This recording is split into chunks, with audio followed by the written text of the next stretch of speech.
Okay, so may bagong phone ang Vivo guys. Ito yung kanilang V29 5G at i-unbox natin yan ngayon dito sa video na to. Pero syempre, abangan nyo yung full review ko dito sa V29 5G kasi more than 1 week ko na rin ginagamit yung phone na to. So madami na ako nakuha data sa kanya. Kasama na dyan yung accuracy ng kanyang display, yung kanyang battery life. Kasi marami yung nag-iisip na baka madaling malobat itong V29 kasi less than 5,000 mAh yung battery capacity niya.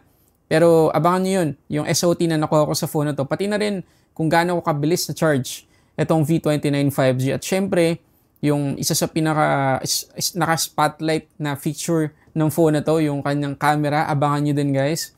Tapos ano pa ba? Performance. Pagdating sa Antutu wildlife stress test, pati na rin yung gaming performance na titingnan din natin, yung behavior ng refresh rate niya, titingnan din natin yan sa full review. So, abangan nyo yan. So, sa ngayon, i-unbox na muna natin to. O nga pala, kapag na-release na at na-announce na ng Vivo, yung official SRP nitong V29, doon ko ipapakita sa inyo yung full review. So, kahit ako ngayon, hindi ko pa talaga alam kung magkano yung magiging presyo ng phone na to. So, yung unboxing muna yung focus natin dito.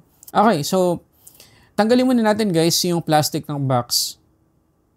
At makikita nyo na silver yung overall na kulay ng box. Tapos meron tayong makikitang malaking bilog doon sa harap, sa gitna. At malamang dahil yan sa aura light ng kanyang camera. Yun nandito nga pala sa atin ay yung purple na colorway. Tapos yung kanyang variant ay 12 256 GB. Okay, open na natin. Yung V29 agad yung makikita natin na nakabalot sa plastic. So tanggalin na rin natin yan.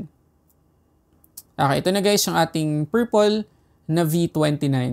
Grabe guys, napakanipis at napaka-elegante ng phone na to. Pero actually, nung una ko talaga to makita, hindi ko makita sa kulay niya yung pagiging purple. Pero mamaya balikan natin yan.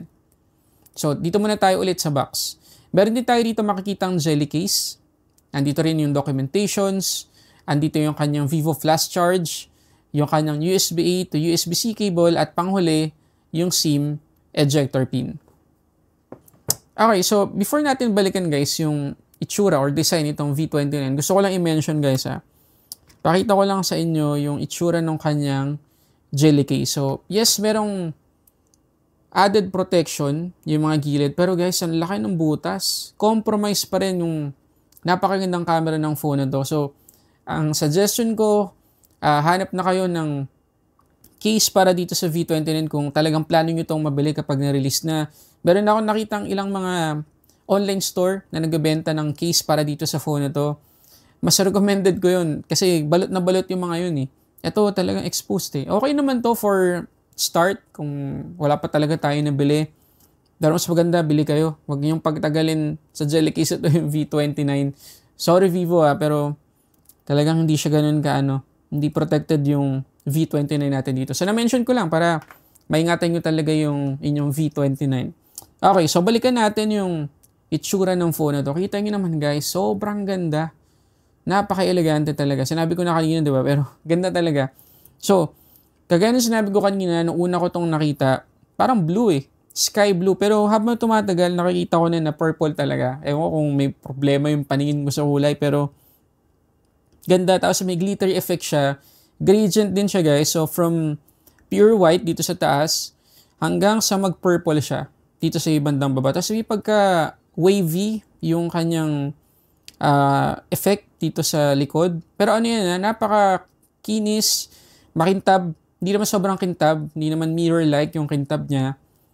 Pero makintab siya. So, mahahalata pa rin ng mga smudges, fingerprints natin. Pero madali pa rin namang malilinis yung phone na to. Kasi wala naman siyang texture. So, ayun, meron siyang glittery effect. Maganda siya. Pero, hindi talaga to pwedeng gamitin ng walang case. Baka magasgas lang din. Pero, ayun. Ang ganda, guys. Ganda siya. So, thumbs up sa Vivo. Kasi ang galing ng ginawa nila sa phone na to. Ngayon, yung camera module natin, ito yung sinasabi ko kanina.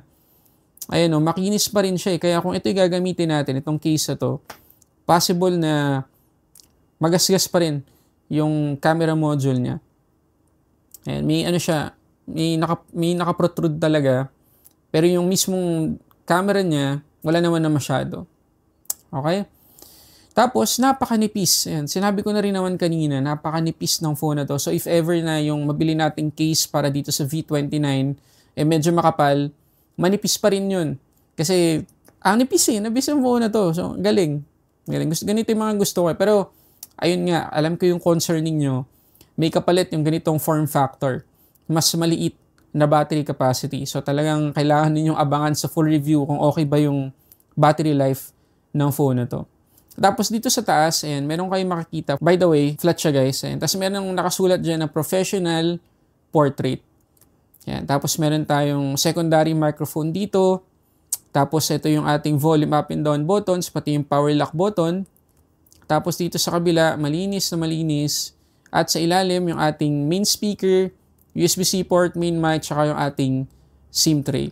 Tapos dito sa harap, ayan, yung ating ano pala guys, yung ating fingerprint dito, fingerprint scanner ay optical, in-display fingerprint scanner.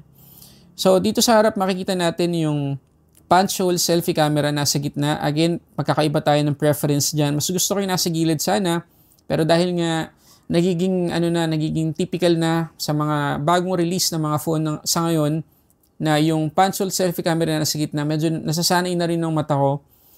Tapos, mapapansin nyo guys, napaka-premium ng phone na to kasi yung mga bezel niya, proportion talaga. Kita nyo dito sa may baba, sa may taas, sa mga gilid, pantay na pantay. Tapos curved yung kanyang display. Ayan. Hindi sobrang curve yung saktong-sakto lang. Pero, alam natin yung disadvantage ng mga curved display. Medyo mahirap hanapan ng screen protector, ng tempered glass. Mabuti na lang, itong V29 5G, may pre-installed na screen protector. So, hindi tayo problema agad-agad kapag binili natin ng phone na to. So, ang galing. Ayos yung ginawa ng Vivo dito. So, okay guys, anong gusto nyo isama sa full review natin dito sa Vivo V29? Baka meron pa ako hindi na-mention kanina. I-comment nyo lang dyan sa baba. So, again, ang aabangan ninyo yung battery performance, yung charging, yung kanyang Antutu scores, wildlife stress test, okay ba siya sa gaming, ano yung behavior niya pagdating sa kanyang refresh rate, mga ganun. Lahat yan pag-uusapan natin. Pero if ever na meron pa kayong gustong isama, comment nyo lang dyan sa baba.